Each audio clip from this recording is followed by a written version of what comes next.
Salut à tous, c'est Hubert. Pour cette toute première vidéo, on va parler de la technique en photographie.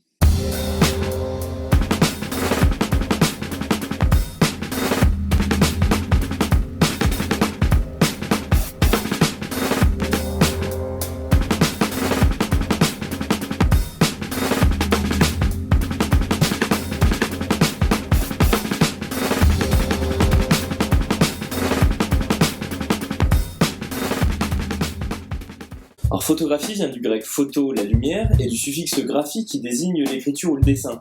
Donc littéralement, photographie, écriture avec de la lumière. De A privatif et de geusis en grec le goût.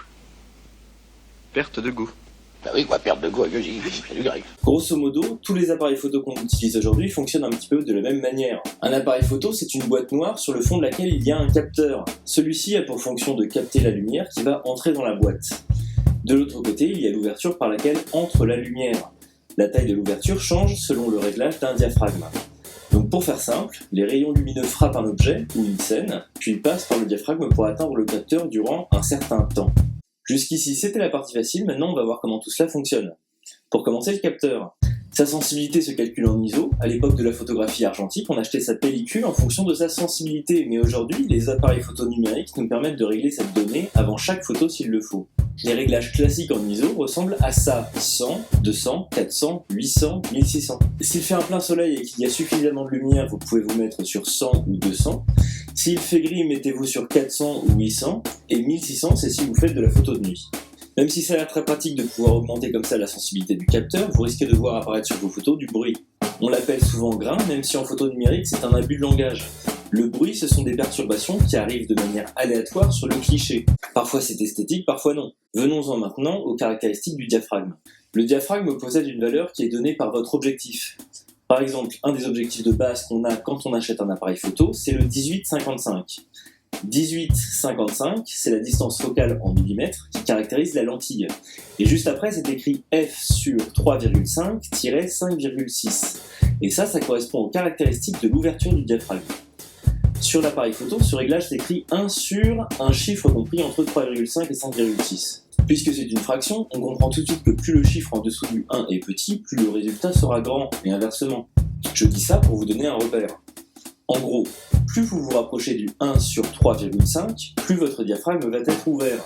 Et plus vous vous approchez du 1 sur 5,6, plus il va être fermé. Donc en toute logique, plus le diaphragme est ouvert, plus il y a de lumière qui passe. Enfin, on va voir un élément dont on n'a pas encore tellement parlé, c'est la vitesse d'obturation. Alors, même si on l'appelle vitesse, c'est pas du tout une vitesse. On ne la calcule pas en unité de distance par unité de temps. Quand on dit vitesse, c'est un abus de langage. En fait, c'est juste une durée. On la compte donc en secondes. Pour entrer dans le détail, devant le diaphragme, il y a 2 volets et ils se déclenchent de la manière suivante. Clac, clac. Donc, en fait, ce qu'on appelle vitesse, c'est le décalage en termes de temps entre le déclenchement de ces 2 volets. Je fais une petite parenthèse, mais ce mécanisme peut expliquer certains clichés ratés. Par exemple, c'est la nuit, et là vous décidez de mettre le flash pour éviter de devoir trop monter dans les ISO. Seulement, vous vous rendez compte que vous êtes tellement proche de l'objet que vous photographiez que le flash est trop puissant. Vous prenez donc la photo avec une vitesse d'obturation très rapide, et là, sur le cliché, vous allez voir apparaître une bande horizontale lumineuse. Cette bande, ça correspond à la distance entre les 2 volets. Le flash se déclenchait à ce moment-là et n'a pas pu éclairer toute l'image. Revenons-en à la vitesse d'obturation, elle se mesure donc en secondes, enfin plutôt en centièmes ou en millièmes de seconde. Et donc plus vous avez une vitesse d'obturation lente, plus vous laissez entrer de lumière. Mais évidemment, si vous prenez une photo sur une trop longue période, vous aurez éventuellement un résultat flou. Si ce n'est pas ce que vous voulez, c'est embêtant. Du coup, on se retrouve avec 3 outils qui vous permettent de régler assez finement la quantité de lumière qui entre dans l'appareil. Maintenant, on va voir comment tout cela se règle. Sur l'appareil, vous avez 3 positions. M, A et S. M c'est manuel, A c'est aperture ou ouverture, et S c'est speed, la vitesse. Mais avant de poursuivre, j'ai besoin de vous présenter la notion de gris moyen. Ce gris fonctionne comme une constante qu'on pourrait utiliser en sciences physiques. En gros, c'est un gris qui visuellement est entre le blanc et le noir. En termes de pigment, c'est un blanc avec 18% de noir. Quand vous prenez une photo, l'appareil vous montre un graphique. À gauche, on a les valeurs proches du noir, au milieu le gris moyen, et à droite les valeurs claires. Lorsque vous mettez votre appareil sur le A, vous lui demandez de pouvoir maîtriser l'ouverture du diaphragme et vous lui dites qu'il peut régler la vitesse d'obturation automatiquement. Dans le jargon, on dit que vous êtes en priorité ouverture. De cette façon, votre appareil va régler la vitesse d'obturation de manière à ce que la valeur médiane de votre graphique se retrouve au niveau du gris moyen. Ce qui en soi n'est pas du tout logique puisque vous vous retrouvez très rarement avec une image qui est comme valeur médiane exactement le gris moyen. Cet automatisme de l'appareil explique que la plupart du temps, quand vous prenez en photo un paysage enneigé, l'appareil vous sort une photo toute grise. Et au contraire, lorsqu'il fait nuit, l'appareil aura tendance à mettre un très grand temps d'exposition pour compenser le manque de lumière. Alors que vous, de votre côté, vous n'aviez pas nécessairement envie que votre photo soit très lumineuse. Donc voilà, A pour ouverture. Le S fonctionne de la même manière. Vous vous mettez sur cette position quand vous voulez contrôler en priorité la vitesse d'obturation. Ça peut par exemple se révéler très pratique quand vous faites de la photographie sportive.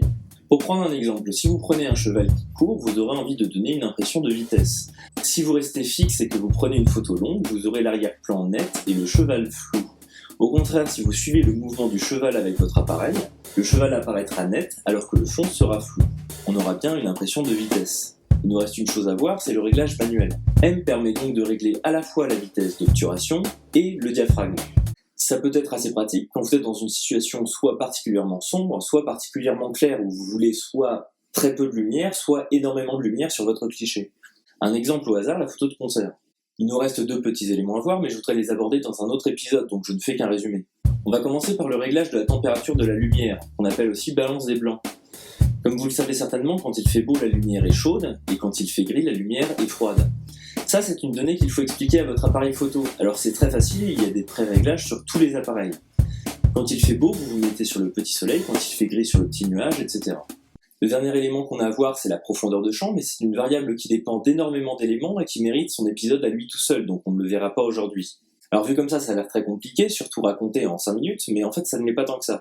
Finalement, vous n'avez qu'un seul réglage à faire par situation lumineuse. Je prends un exemple. Vous êtes en voyage et pour le moment, vous êtes dans la rue, il fait beau, tout va bien. Vous vous mettez sur une ISO de 200, priorité ouverture, puisqu'a priori, il y aura assez de lumière pour que les clichés ne soient pas trop longs. Et la balance des blancs, vous la mettez sur le petit soleil. Ensuite, vous rentrez dans un musée. Souvent dans les musées, vous ne pouvez pas utiliser le flash. Alors vous identifiez rapidement les sources de lumière. Imaginons que ce soit des lumières assez chaudes, vous pouvez changer votre ISO pour 400 ou 800, vous restez sur priorité ouverture et vous changez la balance des blancs pour lumière incandescente. Attention avec les musées cependant, ça arrive qu'il y ait quand même des arrivées de lumière naturelle, donc il faudra probablement rechanger votre balance des blancs pour le mettre sur le petit nuage. Après le musée, vous ressortez et il fait gris. Vous restez sur votre 400 d'ISO et vous n'avez qu'à changer la balance des blancs. En fait, avec la pratique, ça devient très rapide.